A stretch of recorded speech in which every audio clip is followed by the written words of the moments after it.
This is the story of the year 541, that is, about 1500 years ago from today. At this very part of Europe, a scene was witnessed that no one had ever seen before. Thick and dark clouds of strange shapes took over the sky, and these clouds were so dense that they completely blocked the sunlight. At first, it was assumed that these clouds would bring rain and then disappear. But those who thought and believed this had no idea that these clouds were about to do something that would be remembered forever. At that time, this entire region was under the control of the Eastern Roman Empire, also known as the Byzantine Empire, whose capital city was Constantinople, what is today known as Istanbul. And this strange and eerie phenomenon was being witnessed in none other than Constantinople itself. A few hours passed, then a few days, and then several weeks. But these unusual clouds neither rained nor showed any sign of leaving the sky. Day by day, the matter was becoming more serious, and now the situation had reached a point where Constantinople had not seen the face of the sun for several weeks. But who knew that this was just the beginning, because what was about to happen next was beyond anyone's imagination. Welcomes once again to Tales of the Past. In 541, Constantinople was facing a serious situation. Even at that time, Constantinople had a population of 1 million people, and for weeks, these dark clouds were making everyone distressed. The real crisis began when, one by one, people started dying. People who were walking around completely fine would suddenly collapse while standing and within moments breathe their last. Seeing this, fear and panic spread among the people, as they believed that perhaps the time for the world's end had arrived. Dark clouds in the sky, a strange fog in the air, and dead bodies on the ground. This chaos showed no signs of stopping. In the summer season, an intense cold wave began, and snowfall became so severe that neither the crops survived nor the animals and birds. At that time, the Byzantine emperor, whose name was Justinian, ordered the people to remain calm and assured them that those who did good deeds would remain unharmed. But the emperor's statement only made people more restless, because this disease was neither sparing the good nor the bad.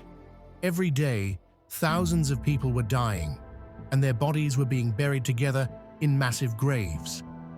The situation had now worsened, to the point where even food and drink supplies had started running out. The Byzantine Empire's army, which was otherwise considered very strong, was of no use in this situation because their enemy was something invisible. This entire region was engulfed by this strange disease. Wherever these dark clouds moved, this mysterious illness followed. A vast part of the continent, where today's Spain, France, Italy, Greece, Turkey, Morocco, Syria, and Iran are located, was caught in the grip of this epidemic. No one could understand the real cause of this terrifying airborne disease. People had no choice but to believe that the world's end had arrived. And their belief grew stronger when the Byzantine emperor himself fell victim to this disease. This was history's first recorded pandemic, which is now known as the Plague of Justinian. For 2 long years, this strange, apocalyptic disease completely disrupted the entire continent. There were even some areas where the sun did not shine for the entire 2 years. Yet, no one could figure out the real mystery behind it. The terrifying shadow of dark clouds, snowfall in the summer season, the death of crops, animals, birds, and even humans. These were all signs that something had definitely happened here that was far from normal. But now, after almost 1,500 years, in the year 2013, scientists and experts have finally uncovered the real cause behind this horrifying celestial disease. the secret behind the plague that claimed millions of lives lies hidden not in Constantinople, but 5,000 kilometers away in Greenland. A small team of experts reached eastern Greenland, and their main purpose for coming here was to research the past climate. Greenland experiences extreme weather conditions all year round. It is nearly impossible to survive here without professional equipment. In June and July, when temperatures in many countries cross 50 degrees Celsius, Greenland's temperature remains minus 18 degrees Celsius. The summer season never even comes close to Greenland. Because of this, the ice here never melts. Snowfall from the sky also brings down the particles present in the atmosphere with it. This means that if there is dust in the air, it will also settle on the ground along with the snow. Experts believe that the ice beneath Greenland holds climate data from the past 100,000 years. Every year, the snowfall in Greenland accumulates in layers, one over the other. 1 year's layer is about 5 centimeters thick. So, to find climate data from 1,500 years ago, scientists had to extract ice samples from 75 meters below the surface and conduct lab testing. The experts began drilling, and they managed to extract the snow that had fallen over the past 2,000 years. The total length of the extracted ice core was more than 100 meters, including the ice layers that had fallen during the time of the plague of Justinian. When the ice core samples underwent an electrical conductivity test, something shocking was discovered. A sulfur spike was detected in the ice that had fallen between the years 500 and 600 AD. This spike was proof that something was seriously wrong with the atmosphere during the time when dark clouds had covered Constantinople for 2 years. Sulfur dioxide is a highly dangerous gas, harmful not only to humans, but also to animals, birds, and plants. The next challenge was to find out why sulfur was present in the atmosphere during the 6th century and where it came from. Experts believe that such a large amount of sulfur particles in the sky can only come from one source: volcanoes.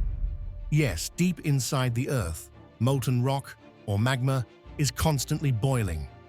The Earth's outer layer holds this magma back with its pressure, while the magma constantly seeks a way to escape. This battle between magma and the Earth's surface continues until seawater reaches the magma.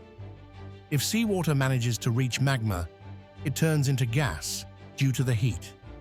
This gas, combined with magma, exerts even more pressure on the Earth's surface.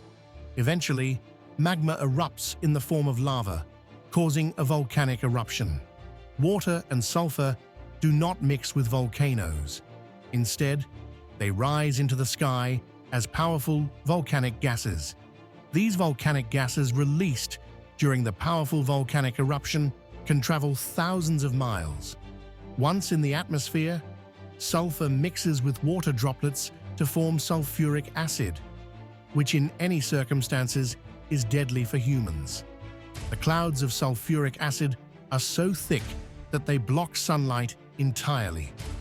Something similar happened 1,500 years ago during the plague of Justinian. It was now confirmed that a deadly volcano was responsible for the deaths of millions of people in Europe. On one hand, there was the lethal sulfuric gas, and on the other, sulfuric acid clouds. If these clouds rained, it would be like acid rain, and if they didn't, they would block sunlight, making people suffer for sunlight. It was a scenario where destruction was inevitable at every turn. But which volcano caused this catastrophe? Experts finally concluded that 11,700 kilometers away from Constantinople, across the ocean, lies Ilopango Lake. During the time of the plague of Justinian, a terrifying volcanic eruption had taken place within this lake. And its living proof is this mountain, a mountain that may look normal, but in reality is made of volcanic ash from that very eruption 1,500 years ago. Even today, millions of people around the world live under the shadow of volcanoes. No one knows when these volcanoes will erupt. Scientists are still researching past volcanic eruptions and their devastating consequences to protect humanity from the destruction caused by these sleeping giants. We hope you will like and share this video. Thank you for your loving comments. See you in the next amazing video.